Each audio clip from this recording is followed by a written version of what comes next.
Hi, I'm Dr. Michael Wolfeld. I'm a board-certified plastic surgeon specializing in hair loss and hair restoration. Hair restoration does not just include scalp hair, but also includes eyebrow hair and beard hair restoration. And we do all of that in my office. And specifically, beard restoration has become more and more popular in my office. And that's a procedure where we take the hair from the back and sides of the patient's scalp, which is the permanent donor hair, and we transplant it to a thinning beard. And it could be just a goatee, or it can be, a wider area of someone's beard, and they could have really no hair to start with, or just a patchy beard hair. So it's really important to really know what they want, what they are looking for, and that's how we can treat it. So recently, I gave a presentation on robotic follicular unit extraction for beard restoration, and everything went really great, and it's a really great way of doing the procedure, but it can be done with FUE or FUT. And I wanted to go through today some of the considerations that we look at, the patient selection,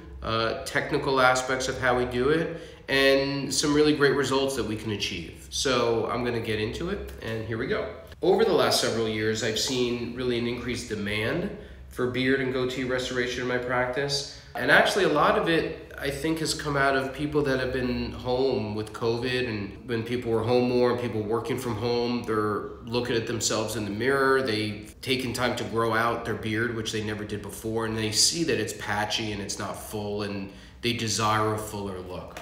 There's also been media attention surrounding people with fuller beards that have caused us to be more in the limelight, and something that people are seeking out a little bit more as well. And modern facial hair transplant techniques are really natural, and you're not gonna see that it's not your natural beard hair. It's just gonna look fuller and fill in deficient areas, and it can, whether that's just the goatee or the fuller beard. Most patients who come in, they know what they want. They've looked at themselves in the mirror. Sometimes they grab a pencil and they want to mark it out themselves, but they know what they're looking for. But it's also important to make sure that it's something that we can, that we can treat, that the hair loss is not due to an autoimmune condition or an inflammatory condition that wouldn't make someone an ideal candidate. But, not just people with thinning beard hair, but I see patients that may have a scar from trauma. And we're also seeing more transgender patients who are transitioning from female to male and want to have a beard and facial hair for a more masculine look. So just some technical aspects of a beard restoration. When we talk about follicular unit grouping or follicular unit grafts, that's generally 1 to 3 or 1 to 4 hair groupings. And that's how the hair grows in the scalp, which is where we take the hair from. But when we are performing a beard or mustache or goatee restoration, the hairs don't generally grow like that. So usually we're looking at 1 or 2 hair grafts. So we have to transplant it exactly as the way the hair naturally grows in that specific area. So in the beard or the goatee, we want to transplant light grafts so it blends in well. So that's something to be aware of. The density of beards is less than the density of hair on your scalp, so that's also something to be aware of. We want to make sure when we're evaluating someone for beard restoration that they're a good candidate, but they also have enough donor hair available to be able to do the transplant. And I also evaluate their hair loss on their scalp, because if they're thinning or they're balding, or they have family history of balding, they may want to do a transplant on their scalp as well, or instead of, and they may want to use their donor hair for that. So we have to take everything into account when we're evaluating someone for this procedure. And you want to have realistic expectations of what is achievable and what's not achievable, how thick we can make a beard. We sometimes look at pictures of people or celebrities in magazines, and some of those may be realistic, some of those may be difficult to achieve with just hair transplants. So that's something that we need to look at as well, and look at in depth. What type of procedure is most beneficial for someone? It could be FUE or FUT, and that's something that sometimes is patient specific, or patients have specific goals or desires, and we go through the pluses and minuses of both procedures. FUT, which is the strip procedure, leaves a thin linear scar on the back and the sides. FUE, follicular unit extraction, is where we remove them one by one, so they're little dot scars. So I perform all my FUE procedures using the ARTIS iX robotic system, which incorporates artificial intelligence and multiple algorithms to optimize the extraction of the graft. So in my office, the FUE procedures are all done robotically. What's important also during the consultation with the patient is that it's marked out, that we mark out the areas exactly where we're going to be transplanting, the design, the blueprint, and it's really the roadmap and the blueprint of how this transplant is going to proceed and what we're going to achieve and what we're going to do. So that's done with me in conjunction with our patient, and we want to, like I said, make sure we're both on the same page. There's some considerations to look at, and as you can see on the diagram here, we want to look at the width of the patient's sideburn that we're going to create, the width and the surface area and the cheek area that we're going to transplant, and also we look at the width closer to the lips, or what we call the goatee area, and we want to make that symmetric on both sides. Now, no beard is completely symmetric, but we want a little bit of asymmetry, which is a natural look, but we map it out, and the blueprint is a symmetric blueprint.